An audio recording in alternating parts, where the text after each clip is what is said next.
Kumusta mga kasaliksik? Sa harap ng patuloy na hidwaan sa pagitan ng Ukraine at Russia, naging mahalaga ang naging papel ng Europa sa pagbibigay ng tulong at suporta sa mga Ukrainian. Ang pagkilos ng Europa sa pagsuporta sa Ukraine ay masasabing isang komprehensibong pagsisikap na naglalayong pahinain ang agresyon ng Russia habang pinapalakas ang depensa ng mga Ukrainian. Mula sa pagbibigay ng sandata at kagamitang militar hanggang sa pagkakaloob ng humanitarian aid, malaki ang naging kontribusyon ng mga bansang Europeo sa laban ng Ukraine. Una, isa sa mga pangunahing ambag ng Europa ay ang supply ng sandata at kagamitang militar.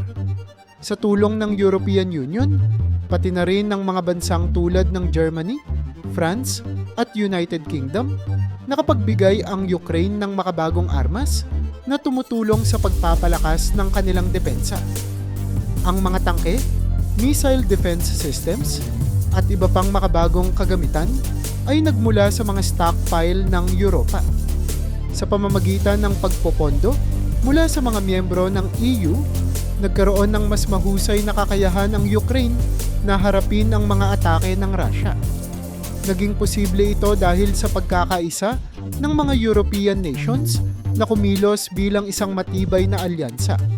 Anupat na punan ang pangangailangan ng mga sundalong Ukrainian ng modernong kagamitan na kinakailangan nila sa larangan ng labanan.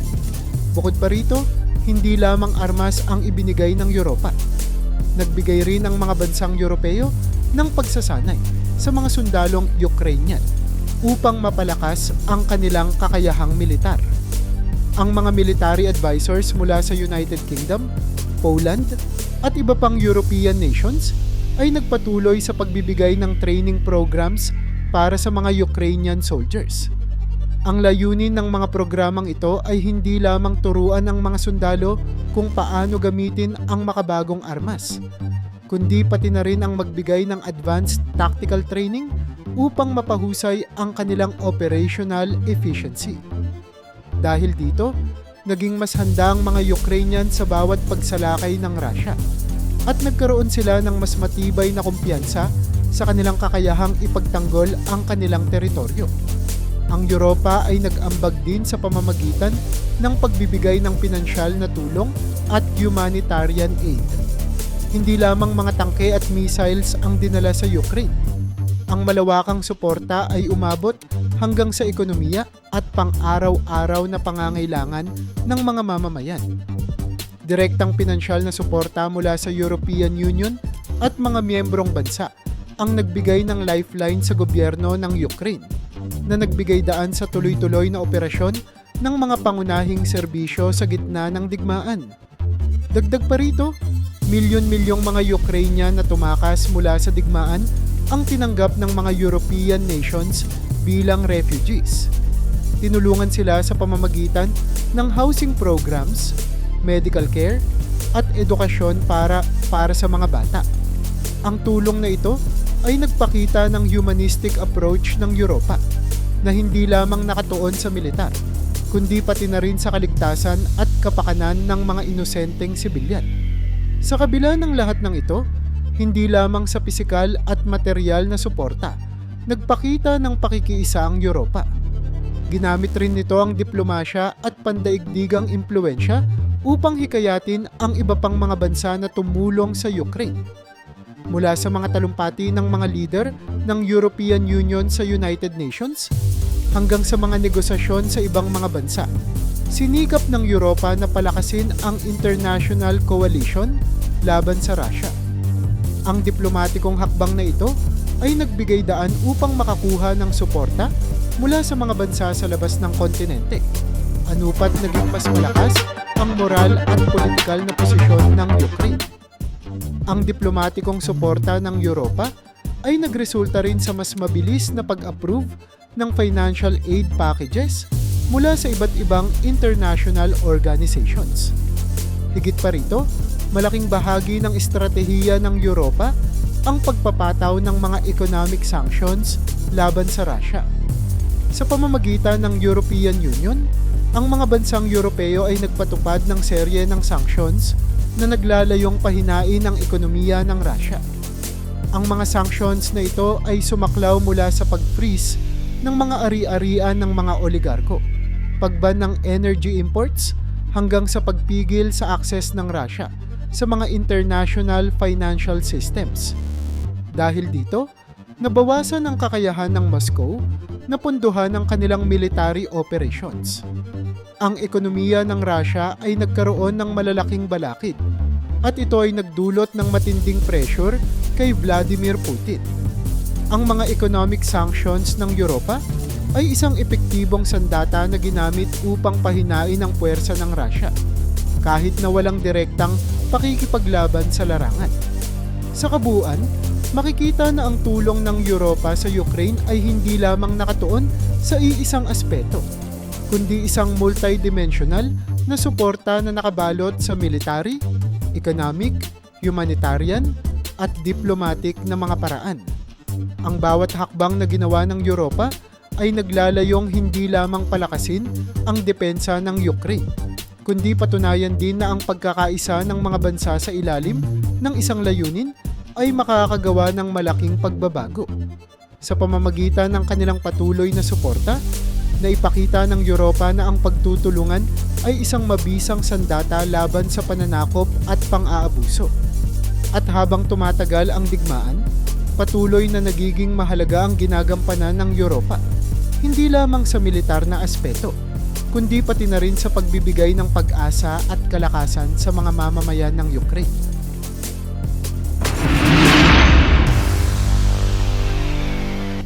Isa sa mga pinakamainit na tanong na bumabalot sa kasalukuyang kalagayan ay ang posibilidad ng pagpapadala ng mga sundalo mula sa Europa upang hulihin si Vladimir Putin. Sa kabila ng lumalakas na pressure mula sa ilang sektor na isakatuparan ang direktang aksyon, may mga legal at diplomatikong hadlang na kailangang pagtuunan ng pansin. Una sa lahat, ang mga batas na umiiral sa ilalim ng international law ay naglalatag ng limitasyon sa ganitong uri ng military operations. Ang European nations, bagamat may mga sariling kasunduan tulad ng sa ilalim ng European Union at ng NATO, ay kailangang sumunod sa mga international na prinsipyo na nagbabawal sa unilateral na paglusob sa teritoryo ng ibang bansa, lalo na kung walang basbas ng United Nations Security Council. Ang anumang hakbang na hindi alinsunod sa legal na pamantayan ay maaaring magresulta sa pandaigdigang pagkondena at magdulot ng mas malawak na sigalot sa larangan ng diplomasya. Bukod dito, malaki rin ang papel ng NATO sa diskusyong ito. Bagamat ang NATO ay binuo para sa kolektibong depensa ng mga miyembro nito, nananatili itong maingat sa pagdedesisyon ukol sa direktang military intervention laban sa Russia. Ang bawat miyembrong estado ay may kanya-kanyang pananaw at layunin, at ang ilan ay naniniwalang ang ganitong uri ng aksyon ay maaaring magbunsod ng isang mas malawak at mapaminsalang digmaan sa rehiyon. Kaya't sa halip na itulak ang pagpapadala ng tropa, ang NATO at ang mga kasaping bansa nito ay mas nakatuon sa pagpapalakas ng depensa sa mga karatig bansa ng Ukraine, pati na rin sa pagpapataw ng economic sanctions bilang mas diplomatikong paraan ng pagharap kay Putin. Samantala, kung sakaling isaalang-alang ng Europa ang ganitong hakbang, kakabit nito ang mga logistikong hamon at mga estratehikong plano na kailangang pag-isipan ng maigi. Ang pagpapadala ng sundalo sa teritoryo ng Russia ay nangangailangan ng napakahusay na koordinasyon, hindi lamang sa pagitan ng mga bansang Europeo, kundi pati na rin sa loob ng kani-kanilang mga pamahalaan.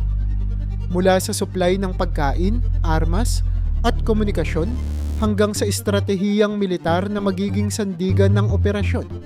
Kailangang tiyakin na ang bawat hakbang ay isinasaalang-alang ang seguridad ng mga kalahok na puwersa.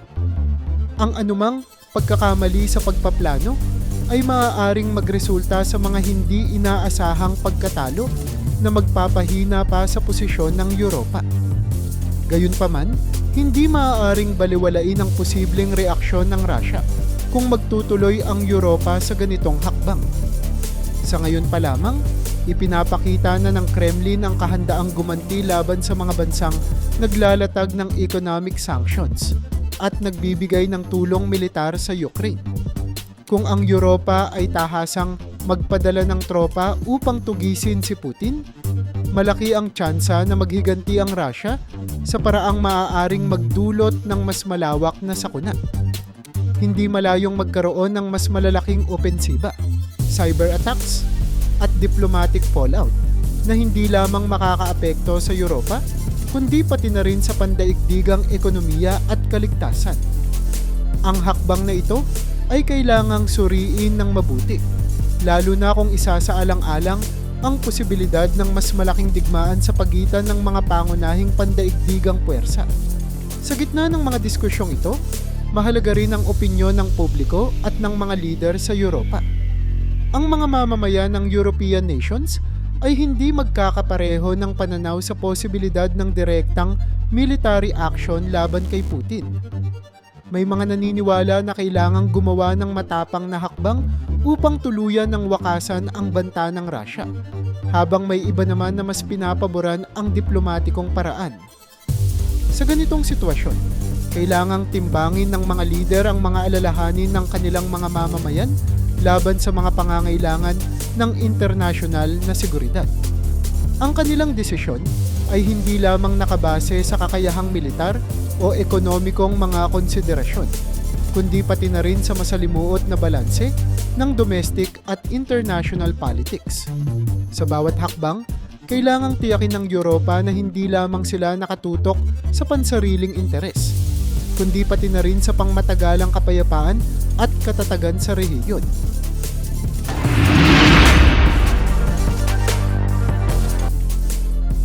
Ang tulong ng Europa sa Ukraine ay nagresulta sa napakalaking pagpapabuti sa kakayahan ng bansang ito na ipagtanggol ang sarili laban sa mga agresyong Ruso.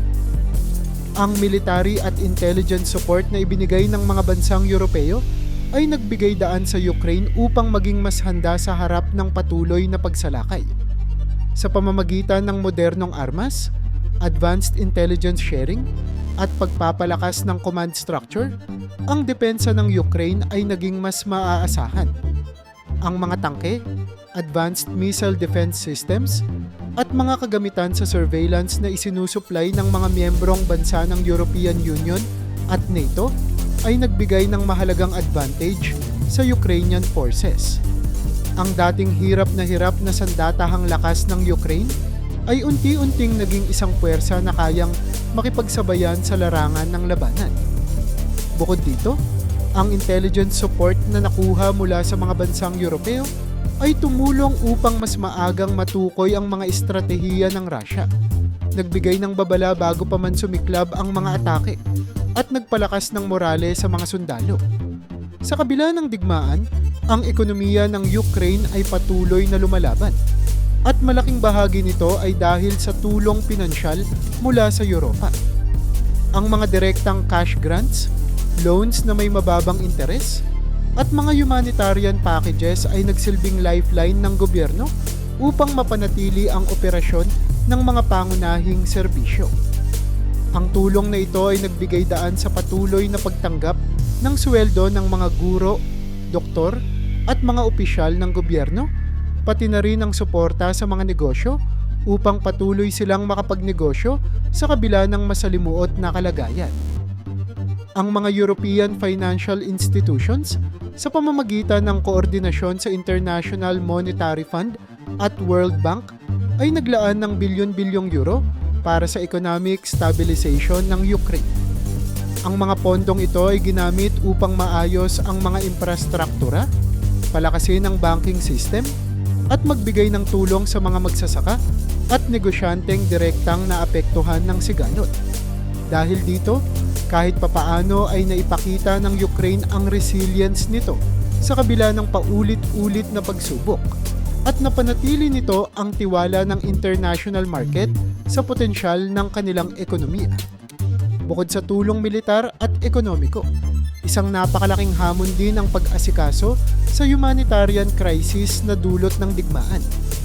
Mahigit sa 5 milyon ang naging refugees na tumakas mula sa Ukraine patungo sa iba't ibang bahagi ng Europa. Ang mga bansang Europeo, sa ilalim ng koordinasyon ng European Union, ay mabilis na tumugon upang matulungan ang mga pamilyang nawalan ng tahanan at kabuhayan.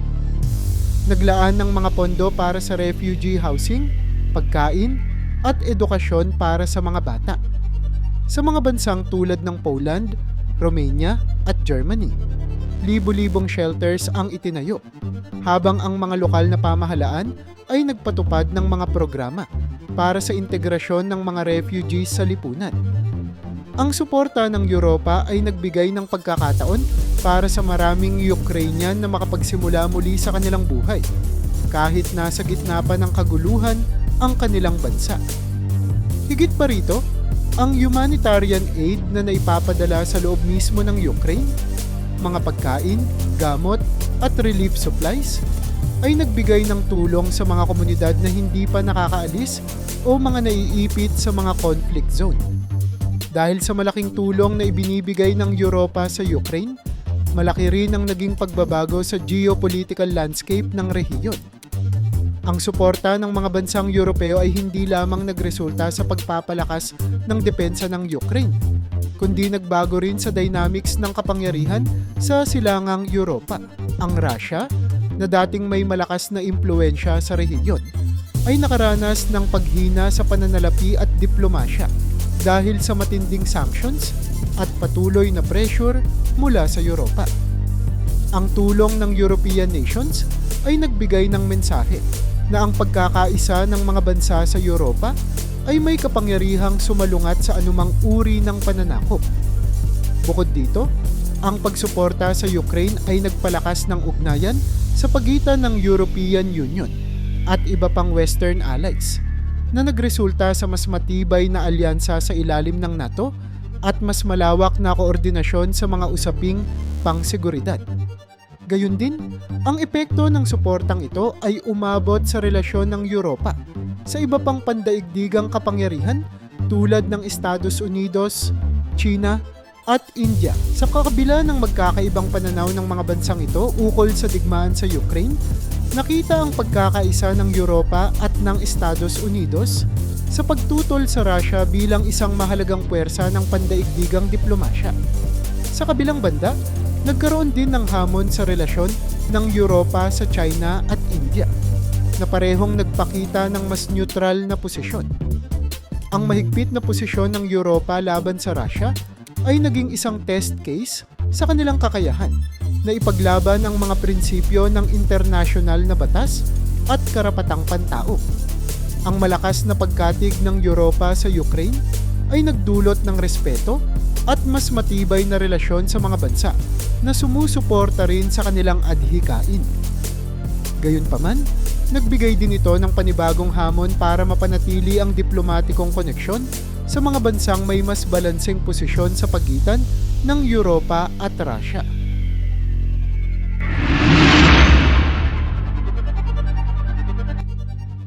Sa pagtatapos ng digmaan sa pagitan ng Ukraine at Russia, maraming posibilidad ang maaaring mangyari na magdidikta sa magiging hinaharap ng rehiyon. Isa sa mga posibleng senaryo ay ang diplomatikong resolusyon, kung saan ang magkabilang panig ay makakahanap ng isang kasunduan na magbibigay daan sa muling pagbubukas ng linya ng komunikasyon at pagkakaroon ng pangmatagalang kapayapaan.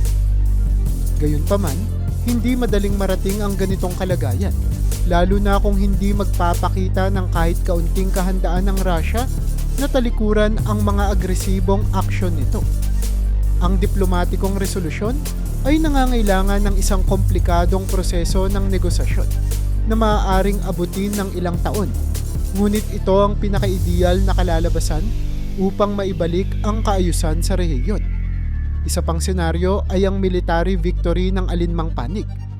Kung ang Ukraine, sa tulong ng Europa at iba pang alyado, ay magtagumpay sa militar na aspeto, maaaring tuluyang maitaboy nito ang mga puwersang Ruso mula sa mga sinakop na teritoryo.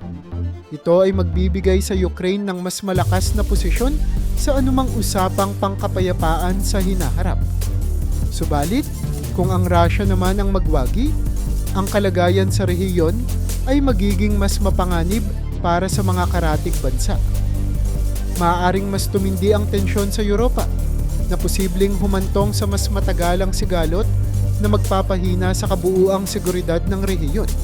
Ang isa pang mahalagang aspeto ay ang epekto ng digmaan sa militarisasyon ng Europa. Sa gitna ng patuloy na hidwaan, maraming bansang Europeo ang nagtaas ng kanilang military spending upang masigurado ang kanilang seguridad. Ang mga bansa tulad ng Germany, na dati maingat sa pagtaas ng defense budget, ay naglaan ng karagdagang pondo upang mapalakas ang kanilang armed forces. Dahil dito, nagkaroon ng mas modernong kagamitan at mas maraming sundalo ang mga European nations na tila isang direktang reaksyon sa banta ng Russia. Gayunpaman, ang militarisasyong ito ay nagdala rin ng ilang alalahanin. Habang mas nagiging handa ang Europa sa anumang posibleng sigalot, ang pagtutok sa rearmament ay maaaring makapagdulot ng mas mataas na tensyon sa rehiyon, lalo na't nagiging mas alisto ang Russia sa paggalaw ng mga kalapit nitong bansa. Ang pagtaas ng militarisasyon ay isang matinding hamon para sa Europa dahil kinakailangan nilang balansehin ang pagbibigay seguridad sa kanilang mamamayan at ang pagpapanatili ng pandaigdigang kapayapaan. Ang patuloy na banta mula sa Russia ay nagdulot din ng malaking pagbabago sa estratehiya ng European Union at ng NATO. Ang EU, na tradisyonal na nakatuon sa mga diplomatikong paraan, ay kailangang maging mas proactive sa aspeto ng kolektibong depensa. Nagkaroon ng mas malawak na pakikipag-ugnayan sa NATO upang palakasin ang koordinasyon ng mga puwersang militar sa rehiyon. Ang dating mabagal at maingat na proseso ng pagdedesisyon sa EU ay napilitang bumilis dahil sa patuloy na tensyon. Ang NATO, sa kabilang banda, ay lalong naging mapagbantay sa kanilang eastern flank. Ang pagdadagdag ng tropa at kagamitan sa mga bansa sa silangang Europa, tulad ng Poland at mga Baltic states, ay naging pangunahing prioridad. Ang ganitong pagbabago sa estratehiya ay nagpapakita ng bagong direksyon ng European security policy. Isang direksyong mas agresibo at mas mabilis kumilos sa harap ng panganib mula sa Russia. Kasabay ng mga pagbabagong ito, mahalagang talakayin ang mga hakbang na maaaring gawin ng Europa upang tulungan ang Ukraine sa muling pagbangon. Ang post-war reconstruction ay magiging isang napakalaking hamon para sa gobyerno ng Ukraine.